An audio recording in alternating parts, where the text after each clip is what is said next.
Hey guys, RxVR here, and today I'm doing a review slash impressions on the Vive Pro 2. This headset here I've owned for approximately 6 months, give or take, so, I've put it through its paces, and for me personally, doing a product review, 6 months or a year after you own it is pretty much the most wisest time to do a review, so you can see the wear and tear and how the product is functioning over time versus, when you first get it, you first hook it up, etc. So that's my review method. It's like my PC. When I got it from Aftershock PC, I wanted to wait at least about a year to see if any issues did pop up. So yeah, anyway, a bit of history on me. I have owned the Cosmos, Index, and now currently the Vive Pro 2. Long story short, my Index ended up having a dead pixel. I had to send off to EB Games Australia. They had no more stock. So I got a refund and went with the Vive Pro 2 because it's easier for me to obtain stock. And that is pretty much it. So I'm going to get into the usual stuff ranging from comfort, the lenses, microphone quality, etc. So let's get into it. So here's the head strap itself. Now I put it through its paces via constantly adjusting it over the course of the past 6 months.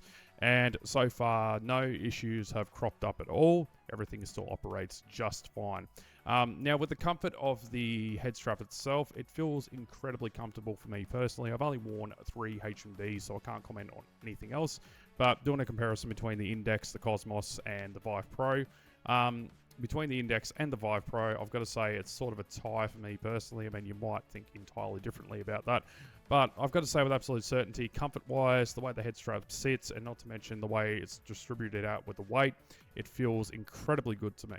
So for me, this head strap is definitely a plus in regards to how HTC has designed this.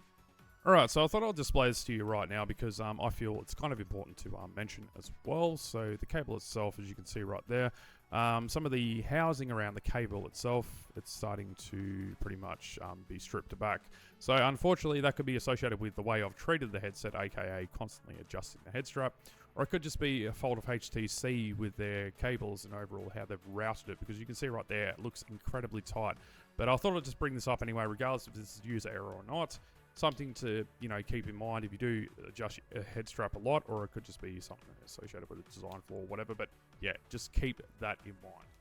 So 2 more things I'd like to discuss are lens distortion as well as the sweet spot. Now both of these here are highly important once it comes to selecting your HMDs. So firstly with lens distortion. So when you look at, say, the Vive Pro 2 and you look at the specs, the FOV is meant to be 120. But when you factor in lens distortion, it's more like a 90-degree FOV, because when you actually look left or right without actually moving your head, it looks incredibly distorted with the image. The center of it, though, looks absolutely fantastic. But when you peer out to the left or right, that's when distortion definitely does kick in. So keep that in mind when you're looking at the Vive Pro 2.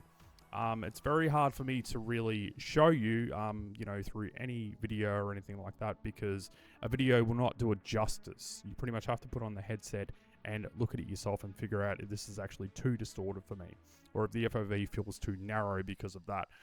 As well with the sweet spot, it does take a lot of adjustments to get it to a certain point. So for me, I had to continuously adjust the headset, put it on a certain way, because my IPD is around 62 or 63, give or take. And yeah, I think IPD does, also affect how the sweet spot is as well on the headset, because the lenses do move left and right depending on your IPD. So also keep that in mind as well when you're trying to hit the sweet spot on this headset. It does take a lot of adjustment, but when you finally do get that sweet spot, it looks absolutely amazing. So yeah, it's definitely well worth, going through all that effort to hit that exact sweet spot. So the next thing I'm going to be doing a comparison with is the Vive Pro microphone versus my AT2020 microphone. Now, I know that's not a fair comparison, but considering the fact the Index has one of the best microphones out of any headset, like I'm talking about gaming headsets and whatever in general, it literally smashes the competition. Vive really needs to pick up their game once it comes to their microphones. You will notice with the AT2020 that I'm currently using, it is pretty much night and day versus the Vive Pro. For me, the Vive it's kind of tinny, I guess is the best way of putting it, and it does pick up a lot of background noise as well, so you'll notice that in the recording. So anyway, without further ado, listen to both comparisons and let me know what you think down in the comments. This is a recording with the Vive Pro 2 microphone. This is a recording with the AT2020 from Audio Technica.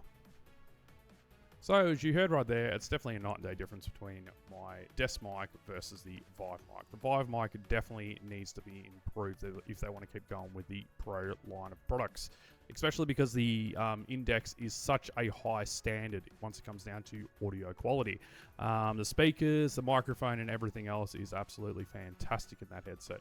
But, you know, the Vive Pro 2 definitely does fall short, considering what category this headset falls in. So the enthusiast grade market of VR headsets, this is definitely not acceptable. You can obtain, say, a mod mic as well as, you know, get some Bluetooth headphones or something like that. But the fact you have to spend an additional amount of money on top of what you've already spent on this premium product, I feel like it's not acceptable. That's pretty much the most negative thing I've got to say about this headset though. Apart from that, the experience has been nothing but fantastic.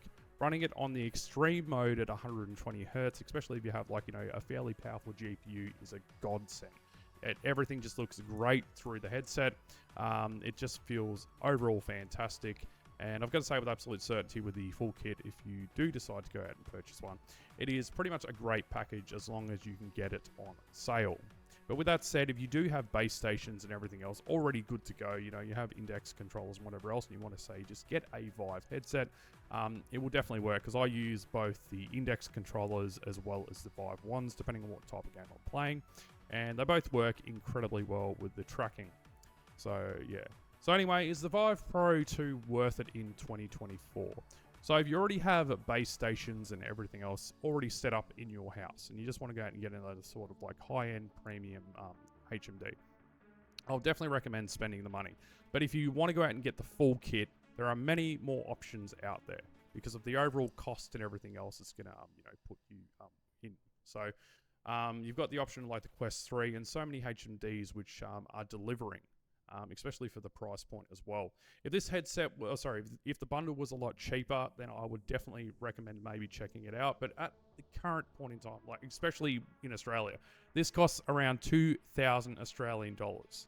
On sale, you might get it for 1,800, but for the most part, you're paying around 2,000. So it's definitely not worth it.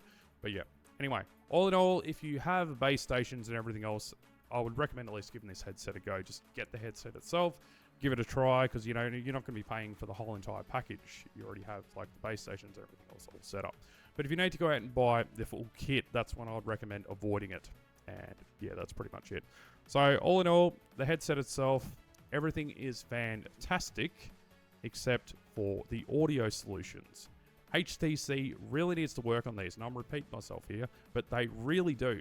It's not acceptable, especially at the price point this headset is. So if they release a Vive Pro 3 and they have the same audio solutions, then I'm sorry, that is not acceptable. No one should be accepting that. And yeah, so HTC, pick up your game with your mic as well as your speakers. So you put on Index's levels, and I would recommend this headset a lot more. And that is pretty much it for me. So it is worth buying if you're just buying the headset itself, but the full kit, it's definitely a no from me. So overall, if I had to give this a rating out of 10, I'd probably say maybe a 7 or maybe an 8 in regards to certain aspects. But overall, the kit itself, like the full kit, it would probably be maybe a 6 because of the price point. That's pretty much about it, considering what you can get in this day and age for around $600 to $700. You know, the Quest 3, whatever it is in the US, I don't know. But, you know, that's definitely my recommendation if you're looking at VR for the first time, especially. And yeah. So anyway, guys, thank you so much for watching. So yeah, that's pretty much it from me. That's enough of me bitching, whinging, and moaning. Overall, it's a good headset. It just needs improvements. And if they can deliver with the Quest 3, if they can deliver with the Vive Pro 3, then it would be definitely a recommendation for me. But until they fix the speakers as well as the microphone, I cannot recommend it versus, say, the competition.